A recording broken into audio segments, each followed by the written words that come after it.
I'd like to introduce our newest sponsor, Swim Angelfish. Swim Angelfish is an online certification program that strengthens your teaching curriculum to serve swimmers of all abilities. Swim Angelfish will prepare you and your instructors with the skills to teach swimmers with autism, physical disabilities, anxiety, sensory and motor conditions, and more. Learn to teach skills faster and with more comfort with Swim Angelfish. Apply for an Only Alpha Pool Product Scholarship and receive up to 50% off your certification. Go to swimangelfish.com today to apply.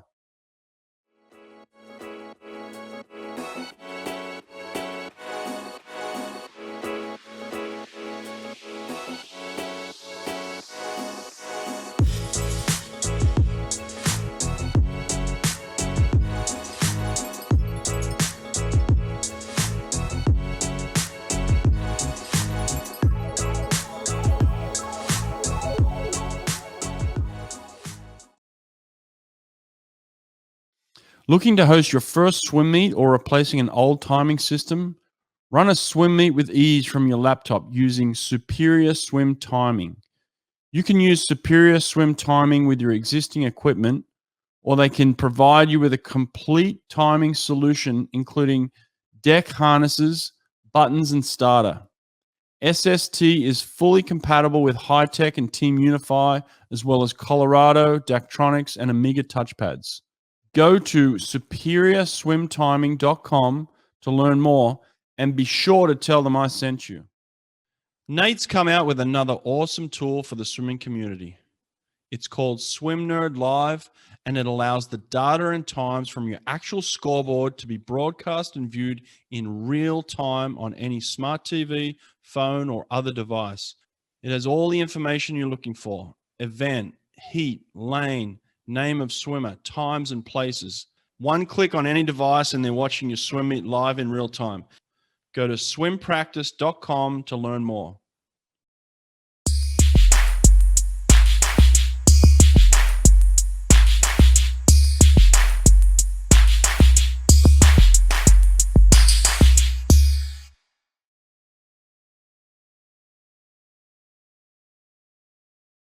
Yeah, so talk to me, man. So 30-year-old professional swimmer, had a few years off, come back and doing your thing now. It's pretty cool.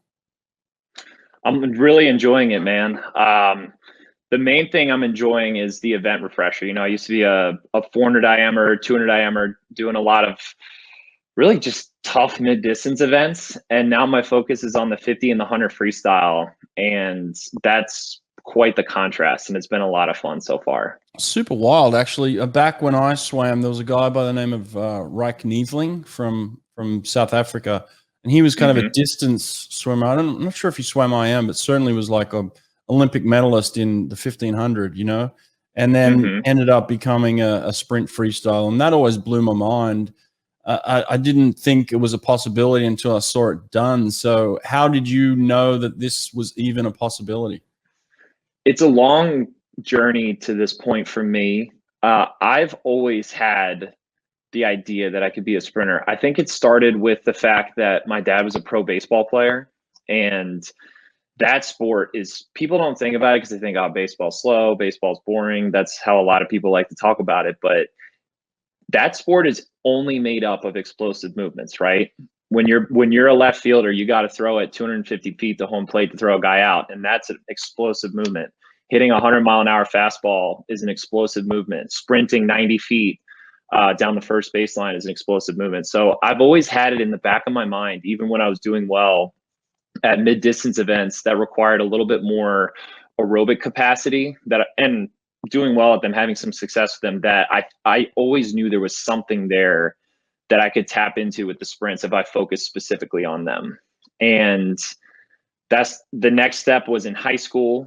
I set the goal that when I got to Texas, where I eventually went to college, that I wanted to make the Texas 400 freestyle relay. Because at the time I was this scrawny guy whose best event was the 400 IM. I get to Texas, I get the chance to do the 200 free relay. I become an NCAA champion on the 400 free relay. And that's when I really knew, like, you know what, this this is definitely something that I'm capable of. And like you said, I retired for a few years after the 2016 Olympic trials when I was 25. And I was pretty burned out on the aerobic training that I had to do to uphold excellence in the 200 IM, because that was my focus at the time. So I was like, after a couple years, I came back, had a fresh look at things because I had been coaching, and I was lucky enough to work with a couple sprint groups along the way. And I thought, let's take a crack at this thing. I really want to try this thing out, and I've been waiting to do it for a long time. So let's stop waiting. Now, listen, little bit of talk today about Eddie Reese possibly coming out of retirement again. Did you see any of this stuff? I did. And even though I didn't expect it at all, I figured this was a great way for him to go out. You know, the guy's going to choose when he goes out, so I'm not speaking for him. But if you're writing a book about a guy's career, picking a nice round number like championship number 15, going into an Olympic year where you put a couple guys in the Olympic team, a lot of people thought that that made sense. But it's also extremely on brand for Eddie, considering people have been talking about him retiring for like 13 years, and he's just shrugged it off for 13 years. So why not also shrug off actually retiring? Just add that to the pile, you know? Oh man, it kind of goes to the mythological creature, you know, that is Eddie Reese, and you know, good for him. Come back, why not? You know, have another crack at it. Sure, yeah. I mean, if they'll have him back, if that's what the athletic director's into, and it's part of the plan long term for the program, then yeah, why not? The athletes love him. The program's in a good spot. I don't see any issue with it. What's it like to actually swim for Eddie Reese? There's a lot of people that obviously look at it from the outside in, but you're on the inside. What's it like? The most important thing about it is it doesn't feel like anywhere else on earth in terms of swim teams. And I'm not saying that with like flowers and sparkles and all that. Like, it's genuinely a different place that's had the privilege of being cocooned for the last 40 years as Eddie's developed as a coach, come into his own, created a program in his own image, in his own way. So I grew up swimming for NBAC, which was the best age group program when I was there. And then when I was a pro, I went back to NBAC, swam pro at Arizona State, and I've coached at Johns Hopkins, and I've coached at Virginia. And every single program I've been a part of has been an amazing experience. I've been very lucky. But all of those programs are very connected in the way that there's a lot of influence on, you know, everybody's influencing each other throughout USA Swimming, and coaches come in and out and they learn from each other. And there's learning going on at Texas, and there's excellence obviously at Texas. They won 15 national titles. But when we were there, it felt like no other place. Eddie ran the things the way that he wanted to run them, and it felt like there was almost no outside influence. Like we were in this cocoon that could block out any other type of program, any other type of swimming. So I think that's the big reason that guys that leave the program have these rose-colored views of their time there, is because it really is a singular experience in terms of swimming programs. And that's, again, not taken away from other programs. I say that as objectively as possible with almost a decade of hindsight to think about it. So let's say Eddie leaves at some point. Let's say he's gone now. Do you think it's impossible to continue the tradition of winning that Eddie has established then? Because it's really just an Eddie Reese thing then, isn't it? No. You would think just because Eddie thinks of, like, the program is Eddie, is what you're saying. That's what you're saying. Right? Basically what I'm saying, yeah. I think that's where Chris Cubic comes into play. And I think he did such an amazing job of keeping everyone within the program connected and in touch with each other, and then also doing such an amazing job in eventually training his replacement, Wyatt Collins.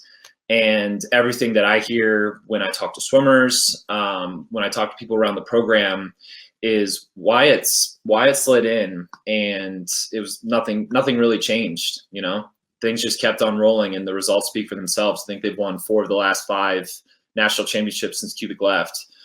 So there really is, and that again goes back to the cocoon.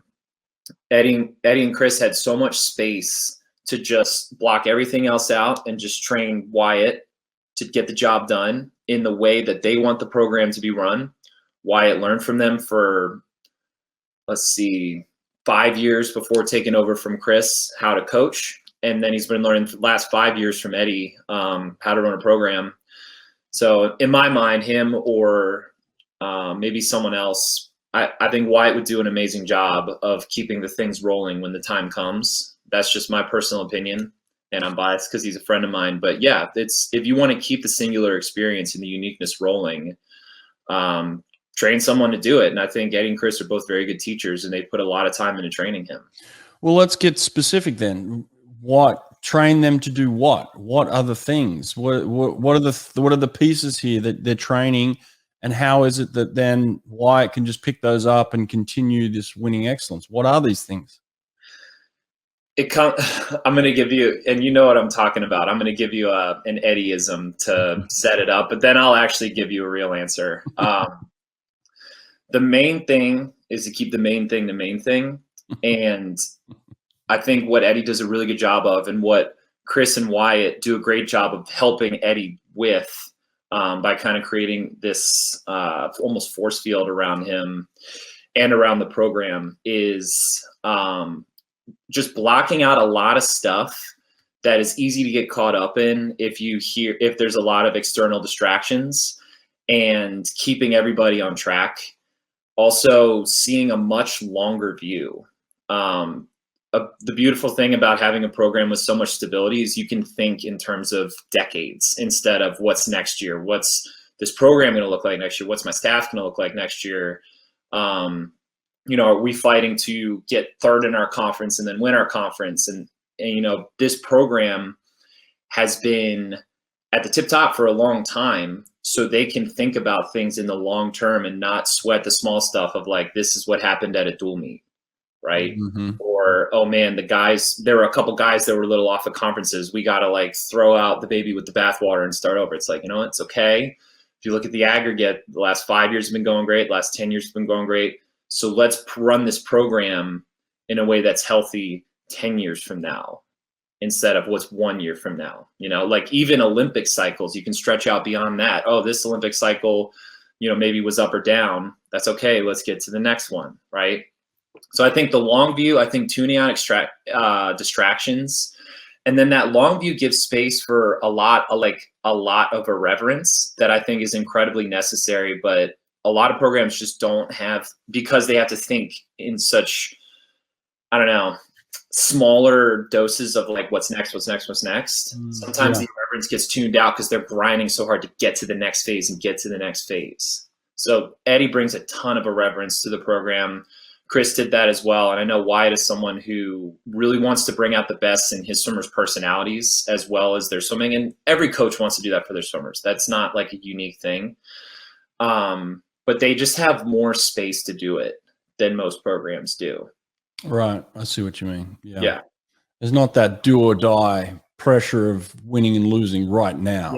Yeah. They got second to Cal at the 2019 NCAA Championships, and it was super disappointing for the guys, but it was also like, well, we just won 4 in a row. And we've got the best recruiting class in the country coming in. It'll be all right. We're going to put some guys in the Olympic team. Let's just take the L and move forward, instead of, oh man, we got 4th at, I'm not going to call it a certain conference meet instead of getting 3rd. Like, are we going to get our budget, cut a little bit? Do I have to go and explain this to an athletic director, an assistant AD who's our liaison to the athletic director? There's just a lot more space. And whether that's skill on Eddie's part and Chris's part, of course it is, because they set up this elite program that has a lot of space and a lot of slack within their athletic department. But then it gets to the point that it's actually, that's a bonus that other programs don't have, that I hope other programs do get to have. And there are other programs that have a lot of space to make those decisions. But Texas is one where it is just singularly unique. I know I sound like the biggest cheerleader, but again, I'm trying to say this. Listen, man, you had success there. That's your coach. That's your team. I mean, of course, that's why I'm asking the question. Like, I want to know authentically, and I think that's a fair answer. But also, I mean, you had success there. What was the record for you in NCAA performances of your team over the 4 years? What was yours? We got 1st, 2nd, 5th. and that fifth was the first time that the program had been out of the top 4 in something like a decade. So it was a pretty long string of first and second place performances before and after, and then a couple fourth places sprinkled in before I got there. But mostly we were in the running to get first or second every single year. Was that your fault, the fifth? Yeah, it actually was. Here's a little inside scoop that you're going to have on air. We got fifth to USC that year by, I think, a half point. And I can remember this so clearly because it still keeps me up at night sometimes 8 years later. And I was the anchor leg of the 400 free relay, and my sprint freestyle was dialed in that year. And I had my fastest flip to the feet. I had gone my fastest 50 free time ever unshaved a couple months before.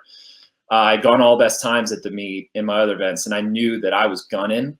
And then I had this awful, awful foot cramp going into the last wall. And I think we lost like 1 place after I did that. And SC pulled ahead of us in the team standings and got 4th place. And I remember that very clearly because if you guys don't know, at the NCAA Championships, the top 4 teams get a trophy. It's not gold, silver, bronze. It's 1, 2, 3, 4 get trophies. And we got 5th, and I was like, foot cramp, how could you fail me? Classic, I love it. In a way, yeah, if you want to blame the last guy in the pool, then yeah, it was my fault. You can't take all that heat, man. But no, I know. Did Eddie and Chris get the best out of you over those 4 years? And if so, or if not, how did they do it? Mm-hmm. They did. They definitely did my freshman year, and then I plateaued for a couple years and then brought it back my senior year. I would say they did it in their own different ways. Eddie knew what to bring out of me. Like, he knew what I enjoyed and what was fun to me about swimming. And Cubic knew the right words to say to me to make me feel like kind of a badass. And those two things dovetailed together, and a badass. But then he also, on top of the badass part, Chris also knew things to say to me. I was someone who was very, very aware of legacy and history and connection. Like everyone that goes to Texas is, but I really thought about those things. And Chris always had a way of knowing like what to tell me about something that was going on with me that's like a parallel to something that happened, 20 years ago for a team that won in 1990. And I'd be like, hell yeah, that's really cool. Like, let's go, let's do this thing. And then Eddie, he knew that I always thought I was a sprinter, maybe because I told him. And he also knew I drew a lot of confidence from pace work when I tapered. I was someone that would get really beat up during the year. I would lift super heavy. It always seemed like IM and mid-distance and aerobic training wore me down more than most dudes. I would say a good parallel would be Ricky Behrens, who did similar events to me, 200s. That dude could get close to the American record unshaved, and beat me in backstroke at Big 12s when he's not even a backstroker unshaved. I was the guy that was getting 5th place in the 400 IM in January, and then I went and set the team record at NCAA as an A-finaled. And Eddie knew that my confidence came from, all right, the rest is rest him more like a sprinter than a 400 IMer because he has these big muscles relative to other 400 IMers. And then B, in basketball, they call it like feed the big man in the post. Like if you want the big man to play defense and get rebounds, you got to feed him a couple points. Like I needed to be fed pace work as like a reward for busting my ass all year. Cause I was never the guy that liked working out. I always saw swim practice as a means to an end to get to where I want to go.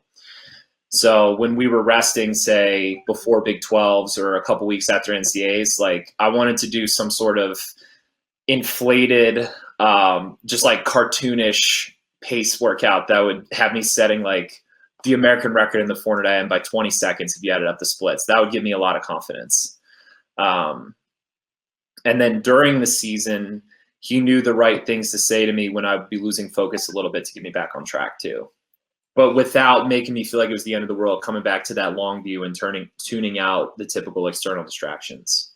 And that's really a key to coaching too. I think that goes recognized a lot with Eddie, just knowing the right things to say at the right times, and Chris for sure as well. I think they were a dynamic duo for many years. You know, just being able to work off each other. Chris knowing, you know, when to step in, when to step back, and same with Eddie type thing, and just knowing the right things to say a lot. You know, often when I would talk to Chris, and he wasn't even my coach, I found like he was just saying the right things to me to encourage me as a coach. Mm-hmm. And he's my competition. So it was like, that guy knows what he's doing.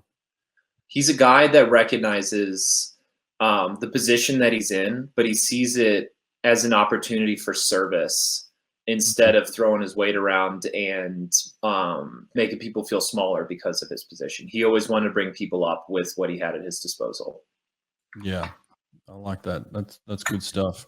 I was always fascinated with the fact that you guys managed to swim well at NCAAs, but weren't really pushed ever at conference. Like we would go through the gauntlet at SECs, and I felt like that got us ready to go at NCAAs. But then, you know, you guys never had that. So how were you able to have the confidence you had at NCAAs coming out of that weak conference?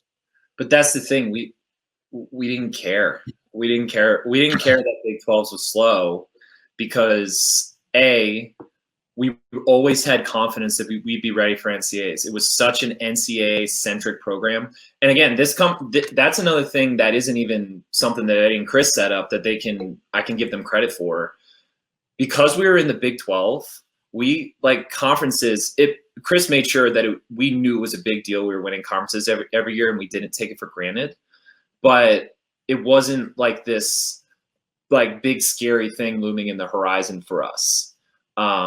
It allowed us to think past conferences towards NCAAs. So we thought of conferences, either guys were getting their cuts for NCAAs, and a lot of guys that I thought our program did a really good job of is we'd have guys shave and taper for conferences, get their cuts, and then go faster at NCAAs afterward. And then we saw it as a chance to race each other, you know.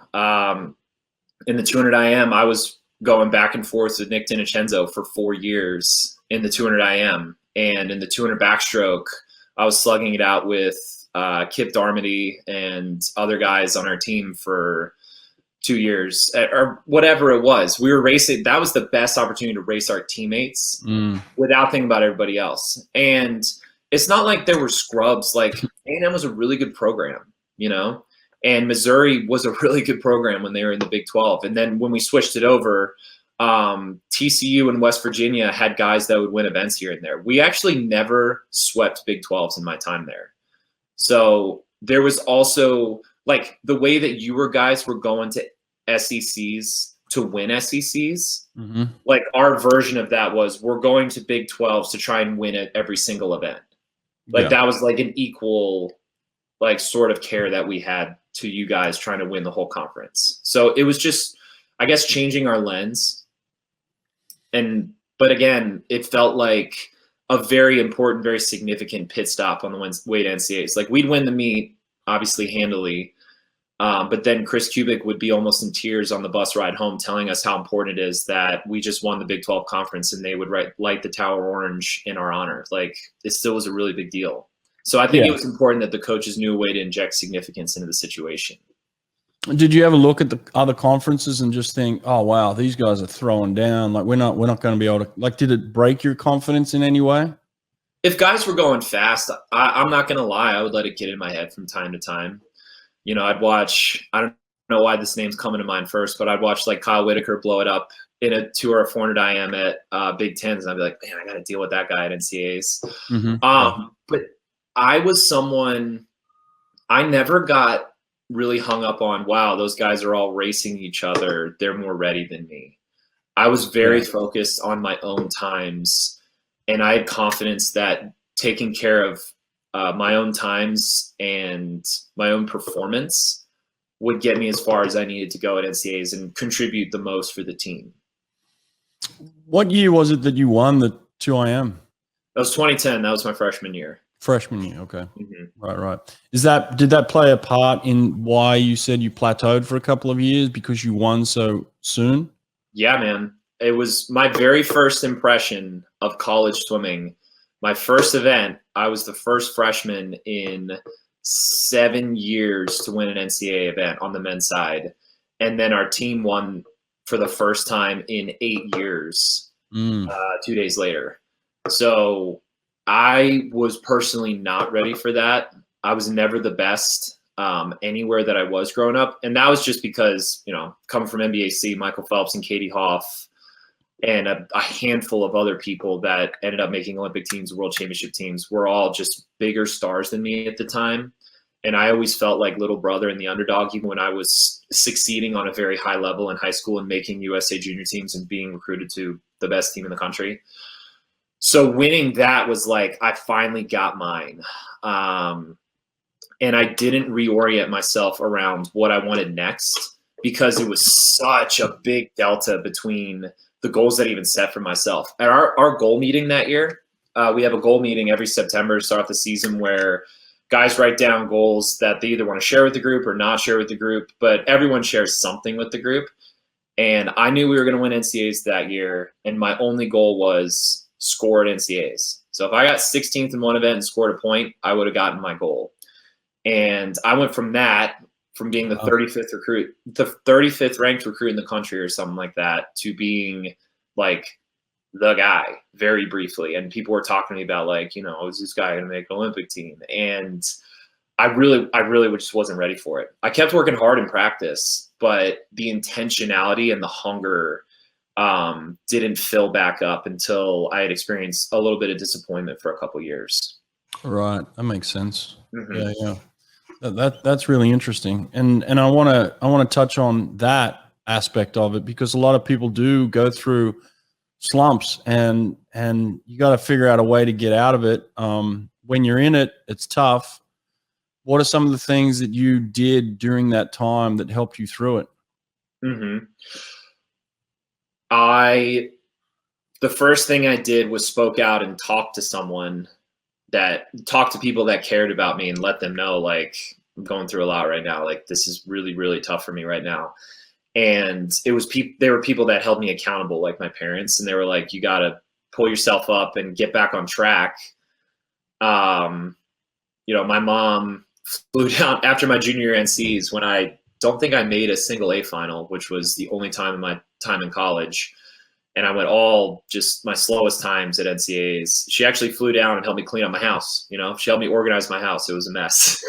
And little things like that got me back on track. And I stayed alone. I actually had my own apartment for a couple months leading up to that Olympic trials, because it was 2012.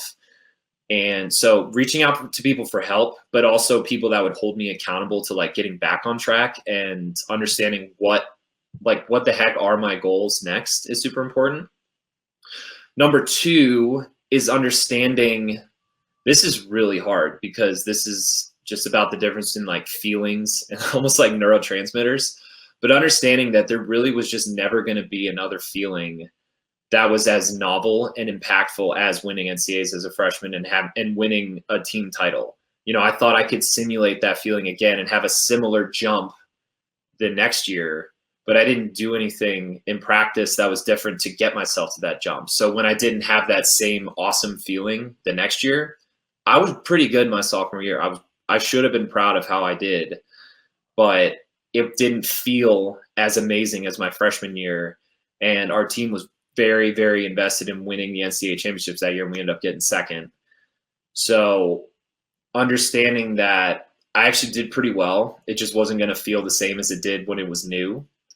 I had to like kind of do like an accounting of how I'd done the last couple of years and realize, you know what, I've done pretty well.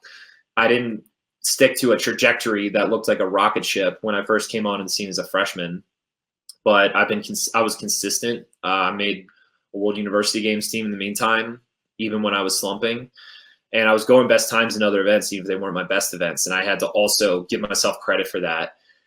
And then the last thing was understanding that no one's actually really like as mad at you as you think they are. And I know you and everybody else knows what I'm talking about, of like, dude, like I was so in my head and so paranoid about like, man, everybody thinks I stink. Like I'm super disappointing. Yeah. I'm not doing what I was supposed to do. Supposed to is a really tough word, by the way. Supposed to is a very complicated word that people got to recognize when that's stuck in their head. And then when I realized like, actually, everybody else is just as concerned about their own lives, and they're not thinking 24/7 about, oh man, Austin didn't go best times this year. It was like, you know what? Actually, the slate's pretty clean, and the first step forward from here is a step towards getting where I want to go, and I'm not at a deficit like I thought I was, you know. And I would say that's the last bit, real quick, is accepting reality as it is and not constantly putting yourself at a deficit if you are on a downswing from something you had done before. It's funny because our stories are actually pretty similar. I won freshman year as well, and I burst onto the scene just like skyrocketed. Like, who the hell is this guy from Australia? And ended up winning the 50 free my freshman year, and it all just seemed easy, you know. And then second year, I similar to what you are talking about in terms of like you want the experience to be the same.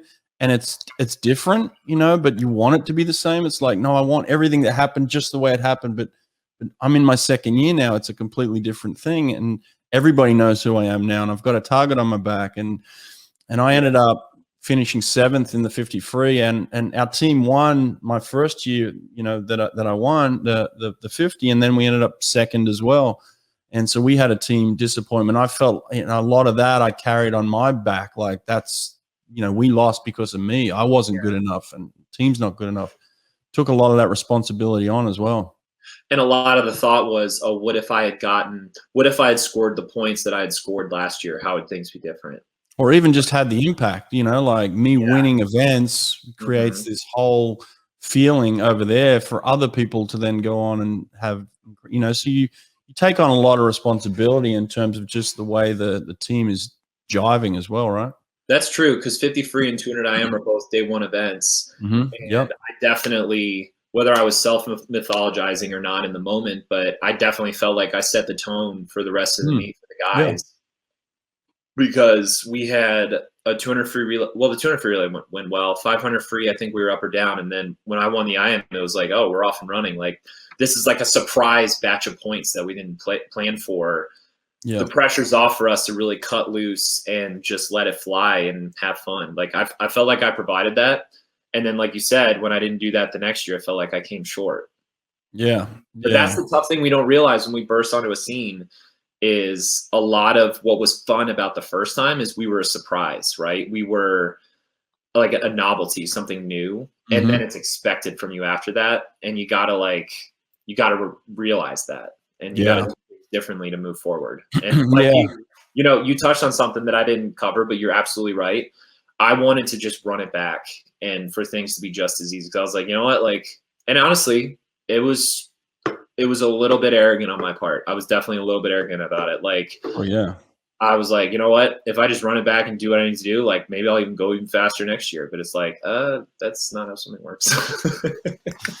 I don't think I trained any worse necessarily. I probably took things a little bit, you know, for granted, just thinking things would fall in place, and they just didn't. And it was just like, what's going on? Like, this was so much easier last year. Like everything was at my fingertips, and now nothing's clicking, nothing's working. And so third year, I just went back to the drawing board. I just went back to work ethic's going to get you there, and stopped relying on just things to fall in place.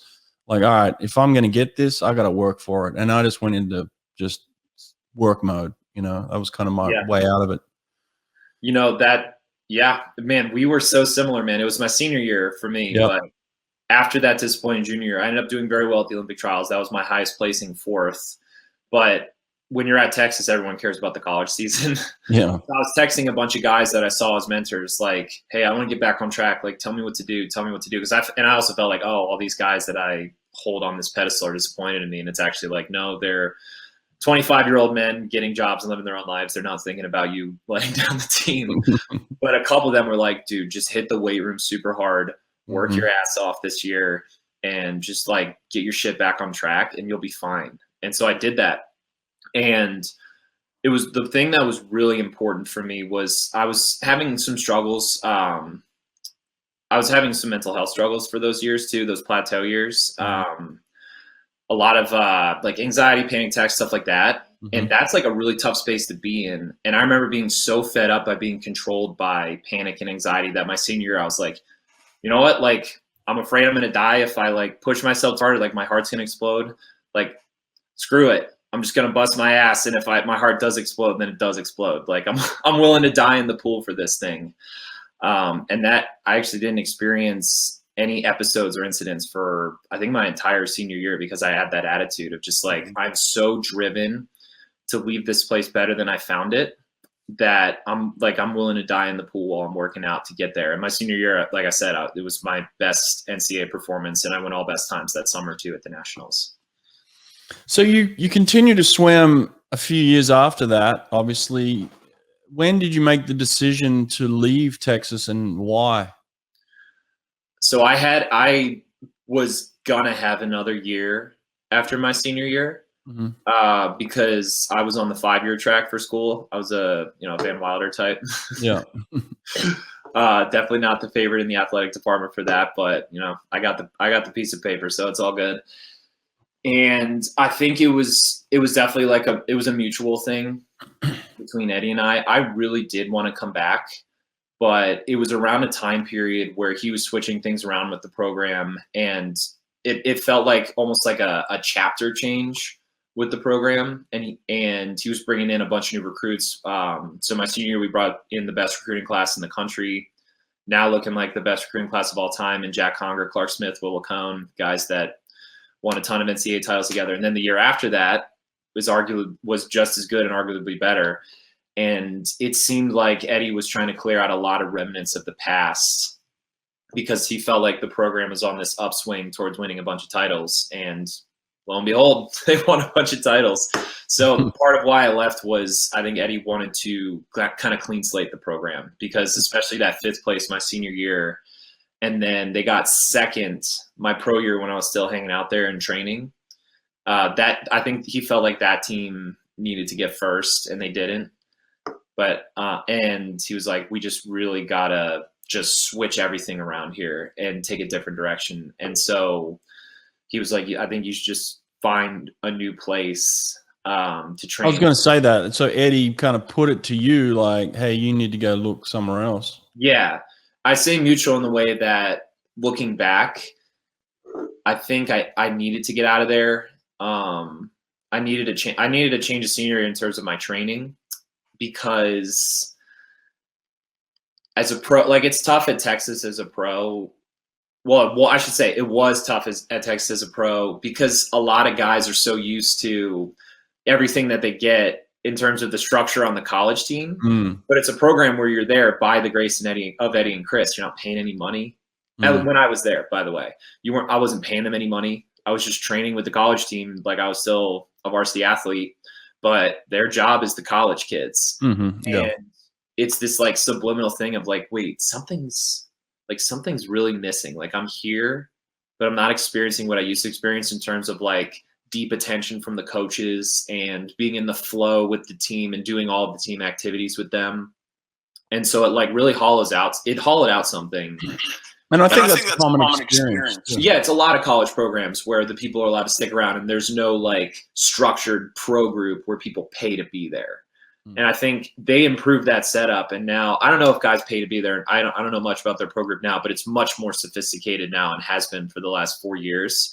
And I know that guys feel like their pro group is their team, and they're much more integrated with the team, because it's like their place is more defined now. Whereas me, it was almost like I was hanging around because I was still in school, Yeah. That makes sense. And then from there, I went back to NBAC with Bob, and training with Michael and Allison and all these amazing people. So speaking of that, what's it like to train with Michael? And what year was this? So that was when I graduated in 2014. I got to train through the summer through nationals with the Texas team, and then I moved in September back to Baltimore to start training with them. So this is Michael's lead up to Rio then? Yes, I was with them for the 2 years leading up to Rio. Wow. Okay.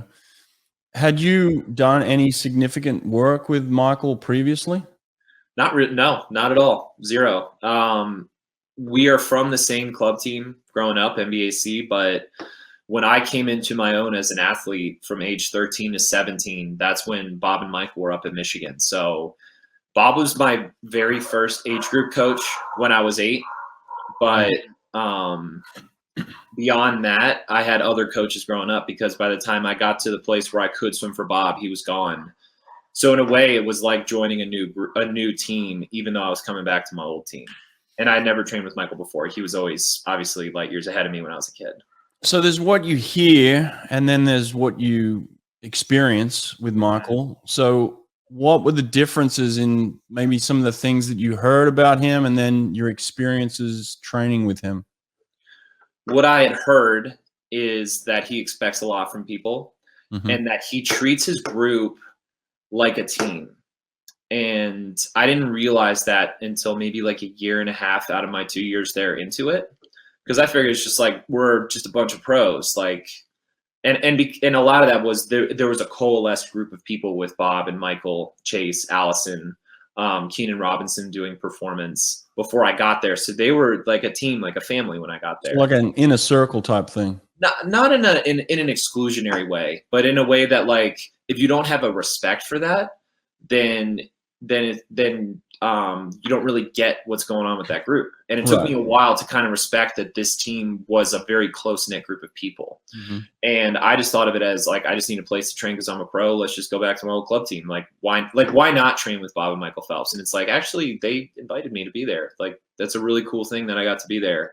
Yeah. And because of all of that I just said, he expects a lot from people when they are representing him, representing Bob, and representing the team. And he expects people to carry themselves a certain way when they're at practices and when they're at meets. So it is a lot of Michael, and that's because he expects a lot. I mean, like the people who are the best on earth at what they do, they bring a lot to every single situation. That's what makes them so great and so excellent. And had they gotten past, but that includes when he wants to help you out, like he's going to give you everything he's got. And he was incredibly generous with, helping me out and giving me tips in practice too. Oh, really? So, he would look out for you as well in that sense.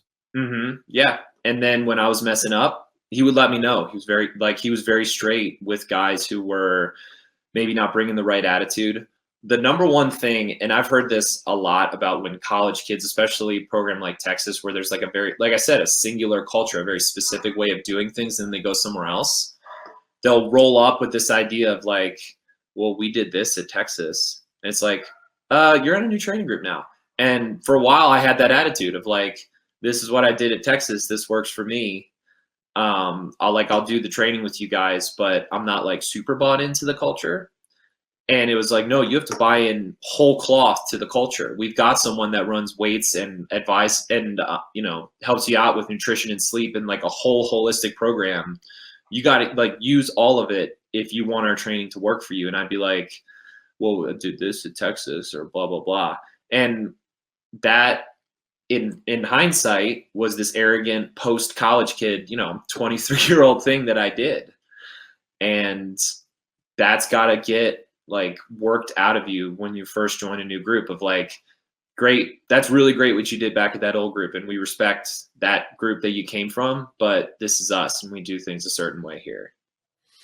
Well, you saw Michael at the end of his career, kind of like you could call it his pro years. I'm sure he had learned a lot and he was doing things obviously at that stage, probably the right way at that stage, cut out a lot of the crap. So what did you take from that period of time watching him as a pro at his best to what you're doing now? Is there similarities, the things that you've pulled from that? Yeah, absolutely.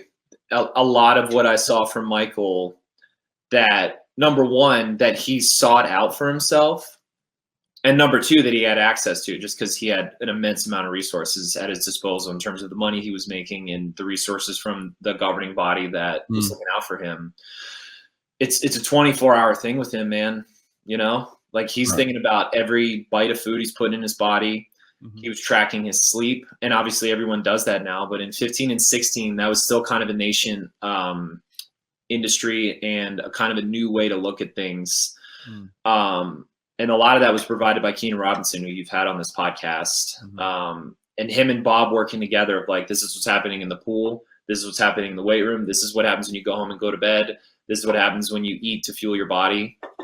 And the main thing I learned from it was Michael had busted his ass and worked so hard and was like so legendary for the ridiculous swim practices that he would do for such a long time. And then I got there and he was doing what the rest of us were doing. Like I was never someone who did insane practices. But like Chase would beat Michael in a lot of our sets that were centered around like super long yardage, you know, like yardage hound sets, right? Like he would beat him a lot of the time. And I realized that it's actually, you have to look at the big picture, that what Michael was giving was the best. He's not the best in the world at every single practice, but the way that he recovered from it, what he was training himself to do when he was doing those practices in terms of like, he's thinking about his stroke. He's thinking about every single inch of every single repeat very intentionally.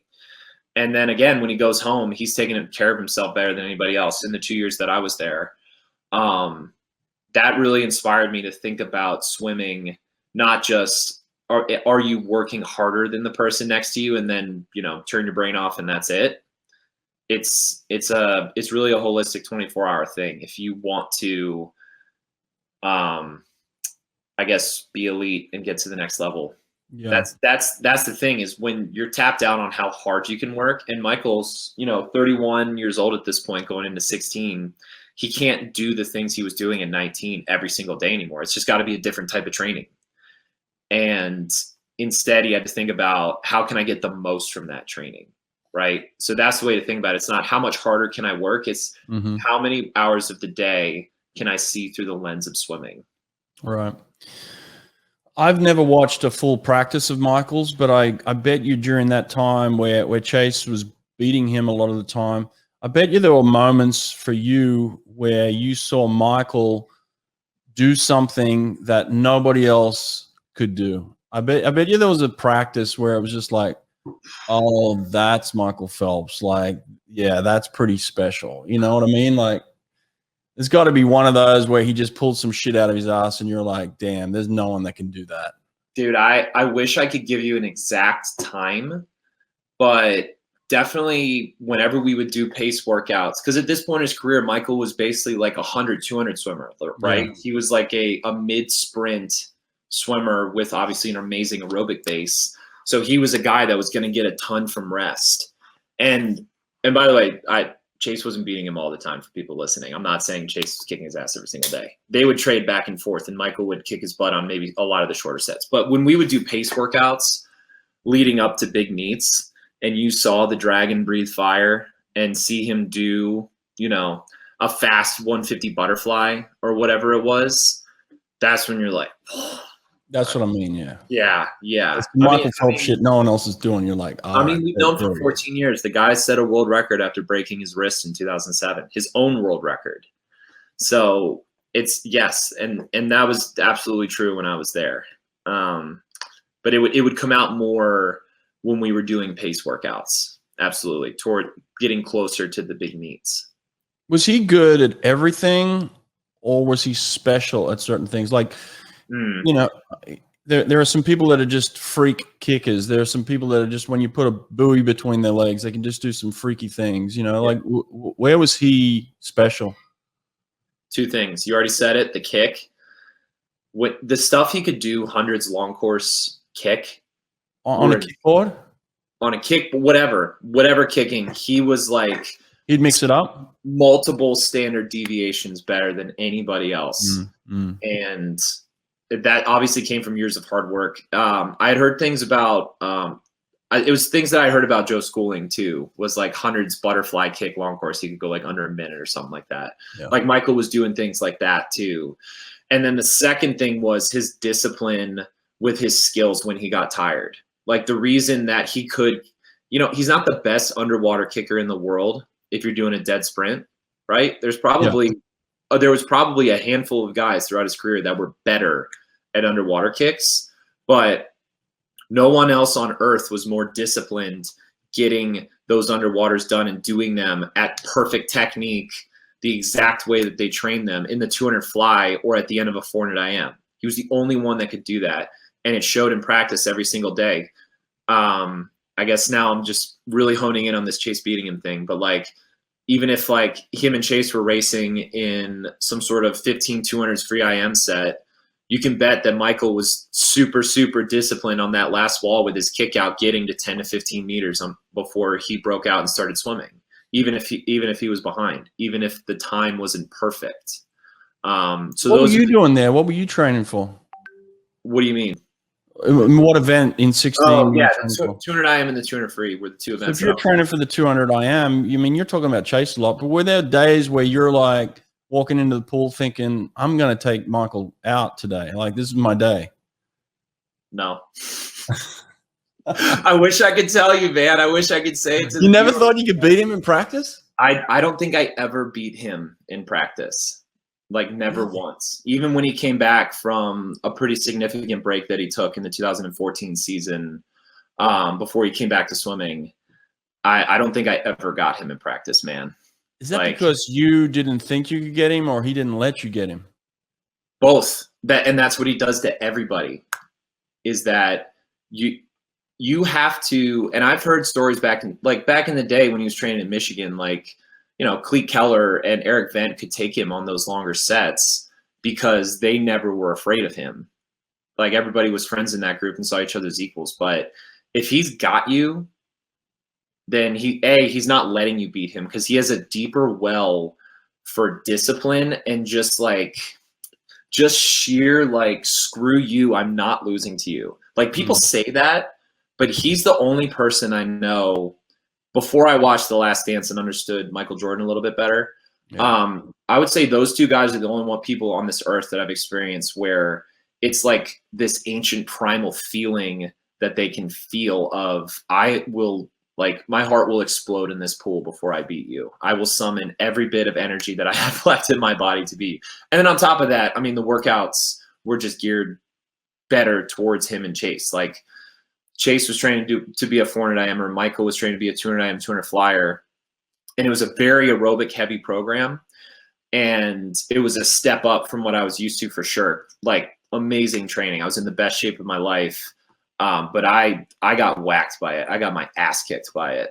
So for me, doing the workouts and completing them most days and making the intervals most days was like my check mark. There weren't a ton of days where it was also like, let's also excel and throw down some times that someone might text someone else and be like, dude, check out what you did today. Like, it was just grind, man. Just put in the work. Do you think that mentality can translate into sprint? Like, a sprinter could have that type of mentality in terms of domination and relentlessness and attack and will every day, and it translate into super fast swimming? I think it feeds, yes. And I think it feeds itself. Like, obviously it's got to happen in practice. Like, you can't be a scrub in practice and then roll it to a meet and display that attitude, right?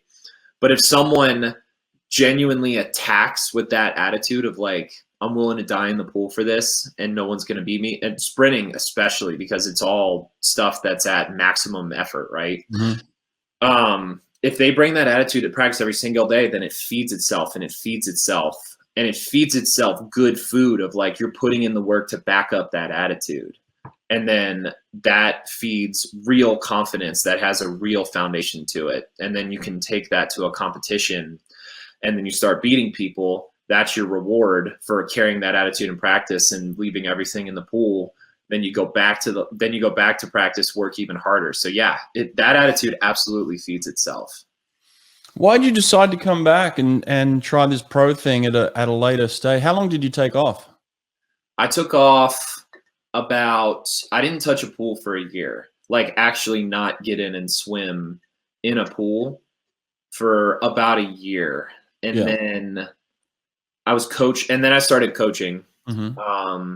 And I think the first thing that started drawing me back was like, I'm learning a lot from this coaching. And I never had a curious mind, like a super, super curious mind about stuff that I didn't even realize I could learn about when I was swimming. I kind of wish I knew this. I kind of wish I knew this when I was swimming, and I kind of want to Right. apply it while my body still has the ability to, translate it kinetically.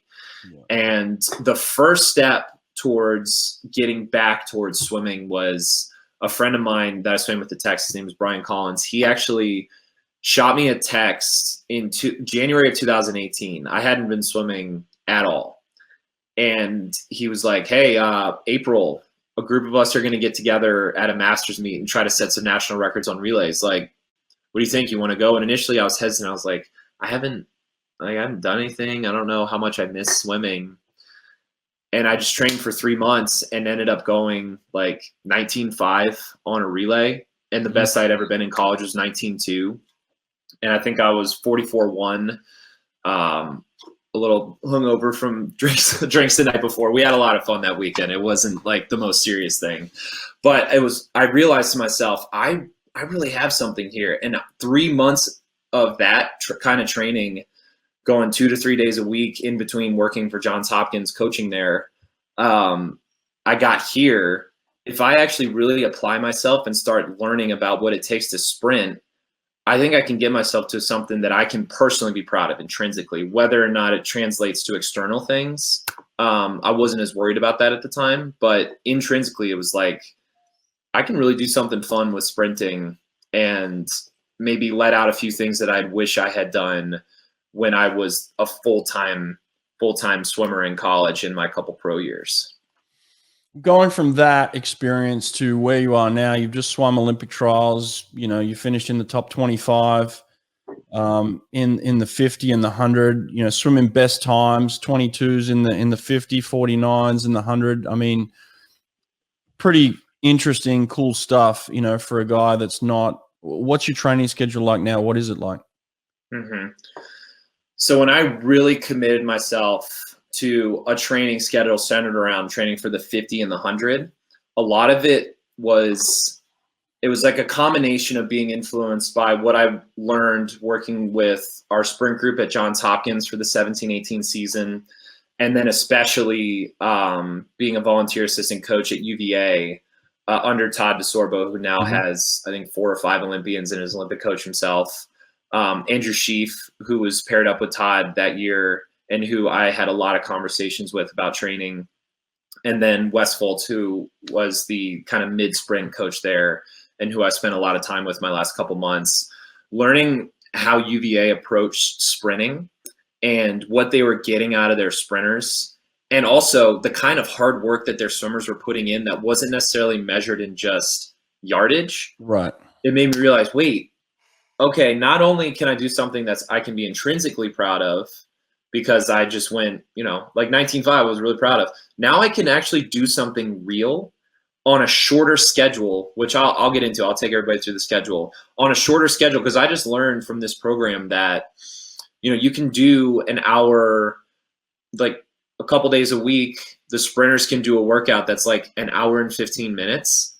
And you can't even measure the yardage of what they did because they're just busting their fucking asses doing power rack work where they're doing, a bunch of sets of 10 dolphin kicks off the wall, max effort on 45 seconds, or things with socks and fins where it's just all out 25s on like a minute max effort freestyle kick. I used like a big thing back at Texas, and even though Eddie wouldn't write anything down, and especially in NBAC, was like, we always knew what our yardage was. And that was like the main guide for like how much work we were putting in. And that wasn't the only guide, but that was how I thought about things. It was like, man, we're putting in like 7-8K this time of the year. That's a lot of work. We got to start coming down. Right. And it's actually like, there's units of work that aren't yardage. And that completely shifted everything for me. So I went into a schedule that I maintained for a little while until from like fall of 19 until March of 20, when the pandemic hit and we lost pool access. That was 2 days a week. I was in the Hopkins diving well, which is a 15-yard diving well, doing 45 minutes of circuits on a combination of destro towers, the smaller, more compact buckets, and the blue classic power racks. And it was just a combination of flutter kick and all-out freestyle kicks on the power racks. and dolphin kicks on the power axe, and max effort freestyle swimming on the buckets. And I would mix up equipment. You know, I'd do things like socks on my hands, swimming with fists all out on the towers, and socks and fins while I'm doing dolphin kicks on the racks, mixing in vertical kicks so I can get a ton of reps of kick without doing a yardage. And then once a week, it was total focus on the back end of my 100 freestyle. And the first checkpoint that I got that the training was working was in 2019 in November. I got my first, what eventually became a wave 1 cut, but my first Olympic trial cut, the 50 freestyle ever, after doing this type of training for 5 months. I went 22.8 in a 50 freestyle after never being under, like, you'd have to look at swimtimes.com or whatever to see what I ever went before that, because I never did the 50. And when the pandemic hit and we lost pool access, a couple months, I was lucky enough that my parents have a pool. So I was doing, and it's a 20-yard pool. So I was lucky enough that I could just maintain when I was in their pool. And then I didn't have access to the Hopkins pool until February of this year. So there was no power axe, no buckets until February. And then I lost it again. It was February to April. I could do my power axe stuff again. And then from April through trials, it was just piecing it together with whatever I could do at Meadowbrook, because they don't have that typical resistance equipment. So it was a lot of all-out 25s.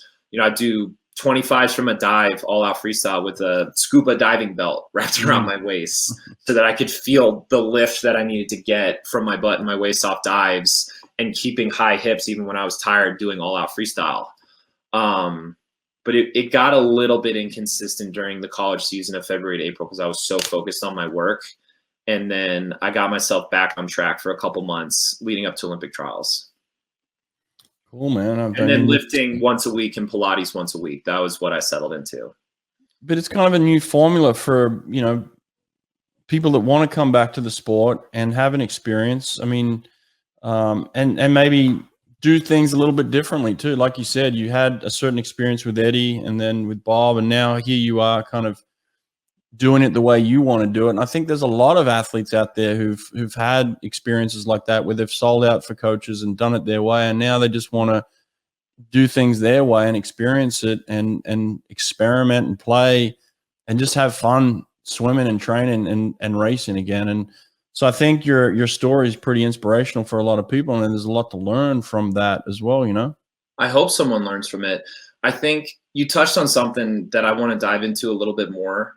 And it's something that I thought about a lot when I first came back. And actually, I know, I think there's been a complicated, like everything you presented, all the facts about the ISL, you know, the viewers are either in on it or out on it.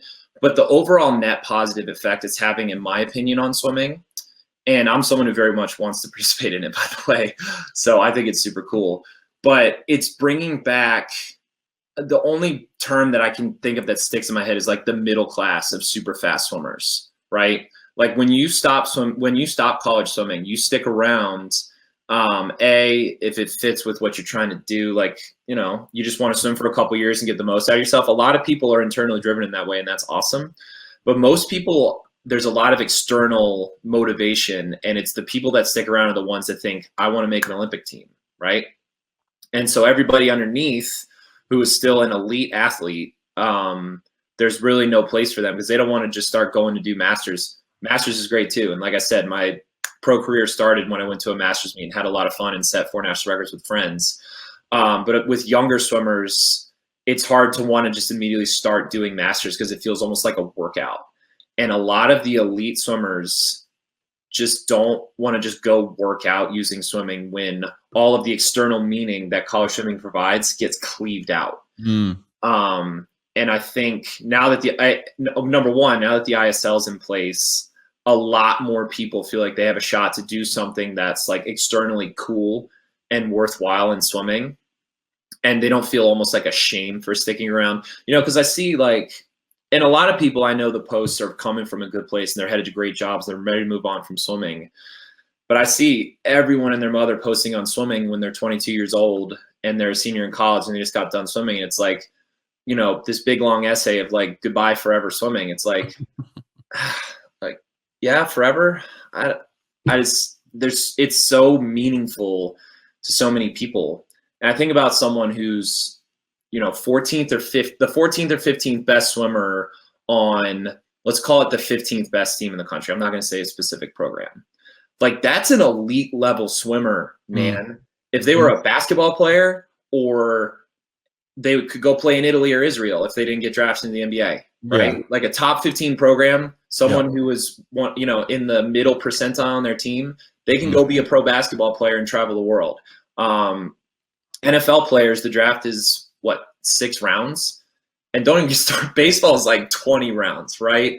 I mean, you could be, high school kids get drafted in baseball, and there's so many opportunities to be pro. And I think swimming is a sport where and a lot of sports too, but swimming, my experience, it's so meaningful and so impactful. And then it's just gone. So that didn't sit well with me. And so I guess the main thing I want people to understand and learn is there is such a scale of what you can do with swimming when you're done with it. You don't just have to hang it up just because now you're, an account manager, right? Like, I just made wave 2 of the Olympic trials, swimming 90 minutes a week, right, for a year and a half, and focusing a lot on my body outside the pool, and focusing a lot on other things that help with my performance besides just swimming. But 90 minutes a week plus an hour Pilates session, plus a weight workout, we're talking about 3-4 hours a week. That's as much as most normal people work out anyway. Yeah. So it doesn't have to be what it was before. It doesn't have to be I'm doing 10 workouts a week for my college program and getting ready for conferences. Right. So I hope that's the main, and it can be intrinsic. You can do cool things for yourself. You can still maximize your body's potential, because deep down, that's why we're swimming. It's not to work out and be healthy like a typical non, high-end collegiate student athlete does. We're doing it to maximize potential and just really drill down and be elite at something. And I'm sure all that anxiety and fear and all that other stuff you dealt with in college, that's all gone now, hey? I had to work through it, but yeah, I would say in the last year and a half, 2 years or so, I've put myself in a pretty amazing place mentally compared to ups and downs that I've had in the past. My wife was a big part of that. My family's a big part of that. Yeah. But really accepting the fact that I'm a professional athlete, and that doesn't mean having to be an Olympian. I might not even make the ISL this year. Who knows? But I know that I'm a professional athlete because I dedicate the main pie chart of my day to that. That meant a lot to me, instead of hiding behind the veil of like, well, I'm a coach, it's a hobby. Like I swim on the side to keep up with my athletes and keep things fresh for them. It's like, no, I'm an athlete. I really want to be one. I like that I'm an athlete, and I'm 30 years old. LeBron James is 36. Chris Paul's going to the NBA. 43. 7. Dude, you could come back. You could come back next year and beat me. You could go 22-4 in the 50 free. I have no doubt about that. I've still got these bad boys. I think I could do some damage. Hey, Tom Brady won a Super Bowl at 43. He could be a backup quarterback until age 50.